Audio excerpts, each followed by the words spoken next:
Ganito yan, no? I will not be technical about it, but I can be a little legal about it. There's a principle in law that we say, what you cannot do directly, you cannot do indirectly. What you cannot do directly, you cannot do indirectly. So, dyan nagmumula ang mga premise natin. Kaya sinabi natin na pinag-aaralan natin yung kaso ng Solar Philippines at yung pagbebenta nitong spin-off company under as a subsidiary and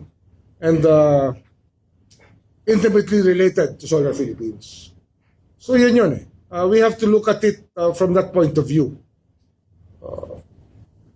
Kung hindi pwede mo ibenta yung isa, gagawa ka naman ng kontrata, gagawa ka ng subsidiary, baka naman pinaiikutan mo na yung batas.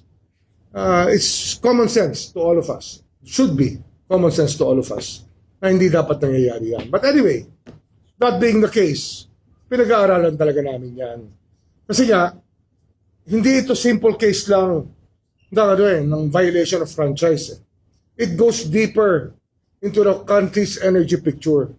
Kasi kung ganyan ang mangyayari sa atin, merong kukuha ng ganyang franchise, exclusive at that, more of a monopoly,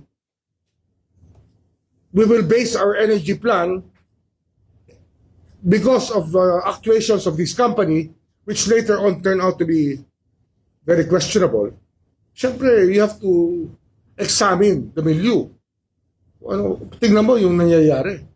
Kasi nga, yung energy mix ng bansa, mahalaga yan eh.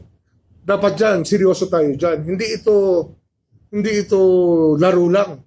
Makakala na ibang tao, laro lang to. This is very important to the country. Kaya natin pinag-aaralan yan. Alam ko yan, you want to get into that, no? Pero sinasabi ko sa iyo, what you cannot do directly, you cannot do indirectly. Take it from that. I will not go into details. It is something for our investigators to determine. Sa akin yan, yung mga technical na nangyari dyan, wala sa akin yan. Ang mahalaga, alam natin, nag-spin-off siya at nabenta nga yung spin-off na hindi, sabi ko nga, hindi pwedeng gawin directly, hindi mo pwedeng gawin indirectly. Again. Di ba? Kung nag-spin-off ka ng kumpanya, meron kayong kontrata, yung kumpanya mo, tsaka yung spin-off mo, tinali mo na yung kontrata. Siyempre, magkakavalue yung spin-off mo. Ano tawag doon? Hindi, yung nga, fina-fine na nga siya ng DOE, di ba? May fine na nga yung DOE.